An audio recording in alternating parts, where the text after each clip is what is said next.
Hello, this is David from DN Cognitive Counseling. I always say if you have anything that you disagree with me about, please let me know. And I want to thank Corey very much for letting me know how much he disagreed with me on my video on confirmation bias, where I discuss about what is going on and how people see one aspect of truth when it's coming from the president and another aspect of truth when they see it coming from the governor of New York. And the case that I was making is that it doesn't matter the facts. If certain people believe certain things, they're going to have a certain prejudice one way or another. And I really wanted to address that. So I want to address Corey and say again, thank you for your response, because I very much take it into consideration, and I'll look at whether or not what you're telling me is true. You start off by saying a great demonstration of your own confirmation bias. I honestly thought that was the direction you were trying to do for the first 5 minutes. So I'm guessing that your thought process was that I was trying to show my own confirmation bias, and then by saying that would be an example of it. Okay, it's a fair point, but I will go through why I don't understand why you think that, but we'll get to that in a minute. You say, I'm not a huge fan of Cuomo, but I think he's doing a fine job. He can only do so much to shut down New York City, and he's being transparent. Well, again, I will tell you I was a huge fan of Cuomo. I voted for him. And in terms of doing a fine job, I think that it's not about whether my opinion is he's doing a fine job. My issue was about the numbers and the amount of death. I was looking at it from the standpoint of objectivity. One of the things that the media constantly hits Trump with is look at the cases in America. It's bigger than anywhere else, therefore you're failing. Well, using that same logic, look at the cases in New York compared to every other state. Something's wrong. So it wasn't me saying this is my opinion that New York has more of this. I was saying it as a statement of fact. If you take a look at the raw numbers, New York has been hit worse than everybody else. And you'll say, well, New York has a bigger city. Yeah, but it's actually not true. There are places in America that is much more populated in terms of specific areas that haven't been hit like this. So I don't think it's only an issue about, it's New York versus everywhere else, because New York is so different than everywhere else. It is different, but not more than everywhere else. The next part you say, and liquor stores over are a necessity. And I'm glad that you talked about, by the way, because I spoke about specifically liquor stores being opened. And you said liquor stores are a necessity because there are a large number of severe alcoholics. They would go into withdrawal withdrawal and die or clog up the hospital systems. Okay, it's a fair point, and we'd actually have to take a look at that. And we actually have to wait with a couple of other things, and we'll talk about that a little bit later. But at least the point here is that you're hitting me with something where you're stating a statement of fact, which is the case, that if you take alcohol away from alcoholics, they can go into withdrawal and die. And you're absolutely correct about that statement of fact. And that's not an opinion, that's just reality. You said, honestly, I try looking at facts instead of your own bias. Oh, honestly, try looking at your facts instead of your own bias. If you try looking at things from multiple points of view, you'll have a better understanding. I can't disagree with that statement at all. I absolutely like to look at things from different points of view and gain a better understanding of things. And stop using the fake lectures on terms you don't understand. Interesting. I'm not sure what you mean by the fake lecture on the term I don't understand. Confirmation bias is a matter of when a person looks for things that only go in their point of view, and they'll only look at that aspect of evidence that goes in their point of view. So I'm a little bit confused why you think that's not the case, and I'd like to hear from you back, and you can maybe explain to me how I was using the term incorrectly, and express your one-sided point of view. And then you wrote a New York with a degree in both sociology and psychology. So first of all, Corey, again, I want to thank you very much because I do like it when people put in things in here. But I just have to tell you something very important. The way that you end off by saying about the idea that you have a sociology degree and a psychology degree, that's great. I hope you understand that in an argumentation, there's something called the argument from authority fallacy. And that is the idea, when a formal fallacy, in which you argue that a person, because of their perceived authority, that they believe their proposition to be true. and therefore the proposition must therefore be true. This is also known as the appeal to authority. And the fact of the matter is that's not an argument. It's basically saying that you have a sociology degree and a psychology degree. It's great. I'm glad you got it. I'm hoping that it's serving you well in terms of your work. But it doesn't necessitate because you have that degree, then therefore your opinion is more valid. And by the way, I would agree. That doesn't make my opinion any more valid. It's not my opinion that I was talking about. What I was saying, and let me restate it a little better, because obviously I wasn't either clear enough, is that the standards by which Trump has been held to in terms of the arguments that he said about this job and the standards that Cuomo has been held to have been vastly different by the same aspects of media. The media has portrayed Trump as a failure and done a horrible job in relevance to the pandemic, but somehow Cuomo has done this great and wonderful job about this pandemic. Now, besides what I know myself from being involved in the front lines, the news media itself, if you actually look, you will find what I'm talking about actually exists. The problem is it's not focused in on. I'm going to give you some examples to try to help you. And then again, if you disagree and you could show me why I'm wrong, I would love to hear it. So this is a news article from, what's the date? Okay, this is a news article from Politico from 5/7 of 2020, which is called Cuomo Under Fire for Response to COVID-19 at Nursing Homes. Now, I don't know if you know this, but Cuomo made an order very early on that people that had COVID-19 must be allowed back in the nursing home. I know that the people that owned the nursing homes were up in arms about this order. They were upset, saying, how can you do this? We know the most vulnerable population is in nursing homes. Why in the world would you force nursing homes to take COVID patients back that are going to infect other people? The nursing homes were not equipped with proper PPE. And when Cuomo was asked about that, he said, it's not my job to make sure they have proper equipment. Now, that's not my opinion. This you could look up. This is a statement of fact. It led to a lot more death. Now, maybe you didn't have somebody in the nursing home, but I know people that did, and they died because of it. That's not going to make people happy and go, wonderful job. It's going to make people sad, upset, and angry, and I believe rightfully so. Now, it's not my anger at Cuomo that created this. I'm not upset at Andrew Cuomo prior to this. The only difference is that I don't have a bias prior about Cuomo to be able to say, not only that was a horrific decision, it led to a lot of deaths. The president was criticized because the president said, I did everything perfectly. And believe me, rightfully so. Absolutely should be criticized. Perfectly? I don't think so. But Cuomo made the same exact statement in his briefing this past Thursday or Friday, where he said the same thing. We did everything right way. And again, just like I criticize one argument or one statement, I criticize the other statement. But because I am not biased, I don't have an issue about that one way or the other. I don't have like, oh my, when Trump said it, yeah, he did everything perfectly, but Cuomo, man, he did everything wrong. I wouldn't say that either. But to say that there's no criticism of Cuomo, given the amount and the number of deaths that taken place in New York and the amount of cases that there are, is astronomical. You placed in here about the idea of alcohol. I know something a little bit about alcohol and alcoholism.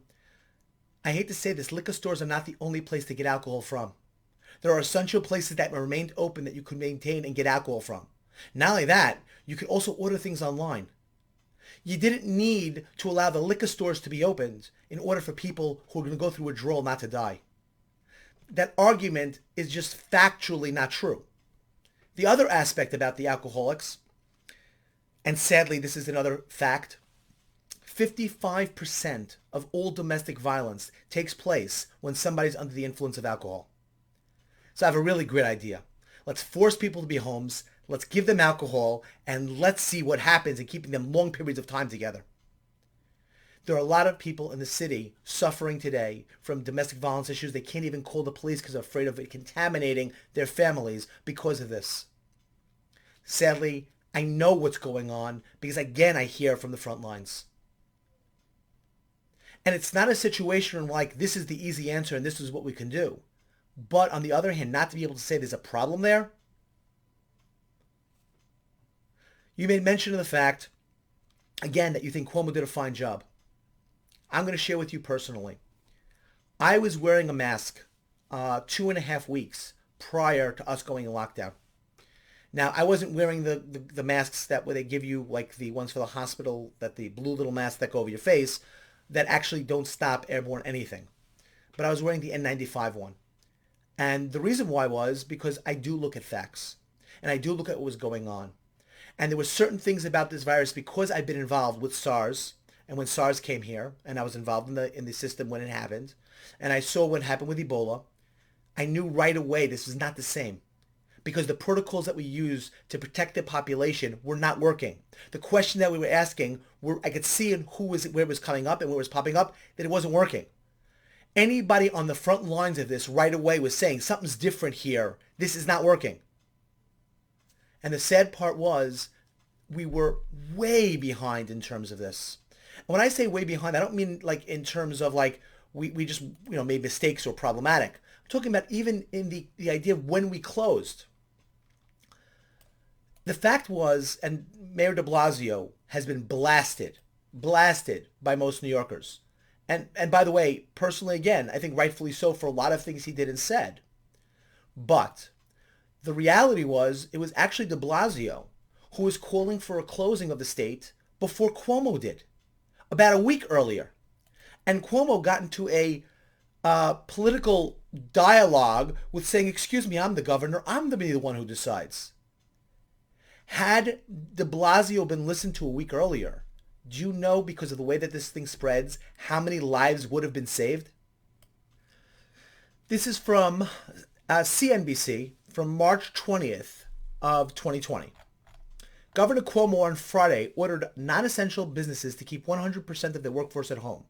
And he put into place stringent new restrictions on New Yorkers starting on Sunday as the state grapples with the worst coronavirus outbreak in the U.S. Quote, when I talk about most drastic action we can take, this is the most drastic action we can take, Cuomo said at a press conference in Albany. Cases across the state surged to 2,950 overnight to 7,102, he said. This is not life as usual. Accept it, realize it, and deal with it. Cuomo acknowledged that his restrictions will force businesses to close and people will lose their jobs, adding that he's suspending evictions across the state for 90 days. We're all in quarantine now. We're all in various levels of quarantine, and it's hard, he said. New York Mayor Bill de Blasio has been pushing Cuomo to issue a shelter-in-place order for New York City, where cases skyrocketed more than 1,000 in a matter of hours on Thursday. More than half of the state's cases are concentrated in the 5 boroughs, de Blasio later said Friday. The city has become the new epicenter for the outbreak, and the nation has with 5,451 confirmed infections and about a third of the U.S. cases. Now again, Corey, this is not my opinion. These are the states of fact. These were the numbers. These were the arguments going back and forth. And like I said, de Blasio was late to the party. The New York City teachers were threatening to strike before de Blasio said he was going to close down the system. And the reason why is they saw what was going on and who was getting sick and the families that they were taking care of and going, am I going to get infected and bring home things to my family? It's not a position of my interpretation of events or any sort of bias. These are just statements of fact. And if you could say to me, no, David, you're absolutely wrong. Let me explain to you how Cuomo saved more lives. And if he would have done X, Y, or Z, it would have cost more lives. I would love to hear it. If you want to tell me my bias is in saving lives over the economy and then the fact that the economy was hurt by this, yes, that's true. But for me, the amount of people we've lost has been astronomical. The amount of people infected in the hospital has been astronomical. I mentioned about Cuomo stating how many ventilators he was going to need. And we didn't even get close to that number. Now, that was an argument between the federal government and Cuomo. Now, When Cuomo was saying what he needs, again, he was touted, but nobody said to him, by the way, you were wrong about that. Maybe you owe somebody an apology for that. You overestimated by a lot. And those things have consequences, because let's suppose New York State would have gotten all those things. It stops us the ability to do other things and be able to deal with other situations for other states. And it really comes down to, you can't be right all the time. It's 100% true. And I'm never going to ever claim I'm right 100% of the time, which is the reason why, Corey, when you write to me this, I actually welcome it. My first question when I got yours was, maybe I was wrong. Maybe I should go back and look what I did. And maybe I was pushing a bias out there. But in analyzing the data to what I was saying and what I was trying to say, I didn't see a bias. What I was trying to explain was how people see certain things over another thing. Cuomo went ahead and made a statement that I think you would agree that if Trump would have made, I think would have been lambasted. People were protesting about the lockdowns, and Cuomo said, you want to get to work? Get an essential job. Don't bother me. Now, besides the fact that if every protester would get an essential job, there'd be nobody else to fill those. I mean, the numbers would be astronomical. Everybody can't get an essential job. But there's a lack of empathy to the people who are struggling right now to deal with paying their bills, paying their rent, paying for food. I mean, these are real issues that real people are dealing with on an everyday basis. And in my opinion, and I'm going to say this is my opinion, his statement was insensitive, hurtful, and it didn't take into account what these people are actually going through. I don't think that any of these politicians are without fault. And I don't think that they're perfect, and I don't think they don't make mistakes. I think a lot of them make large amounts of mistakes. I think when the president was touting a certain drug, the hydroxy drug, that Cuomo came out a little bit, very, very little later and said the same exact thing, they focused in the fact that Trump said it, nothing about Cuomo. And again, it doesn't seem to be working. And the evidence seems to denote that the drug doesn't do anything and possibly even led to some deaths. But right now that information is still not available fully, because the people that got it were normally at the very end. So we will see whether or not anything works. But the issue isn't that. The issue is that people were rooting against the drug to help people because the president said it. Now, if that is not insane, I can't think of what is. So if Trump came out with a cure for cancer, everybody say, oh my God, let's root for cancer to kill more people? I would hope that we would all want the drug to have worked. The issue of confirmation bias is it makes you do foolish things because of your own view to begin with. The idea is it takes you away from the facts.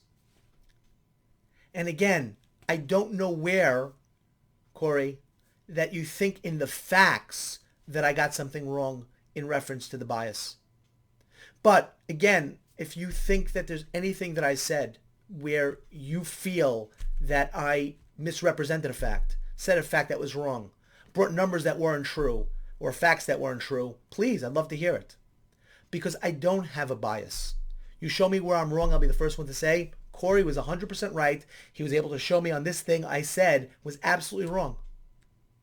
And I'd love for you to be able to do that because it helps me to learn and to grow. If you like this video, hit like. If you disagree with anything I said, like Corey did, please tell me. If you not subscribed to this channel, please do.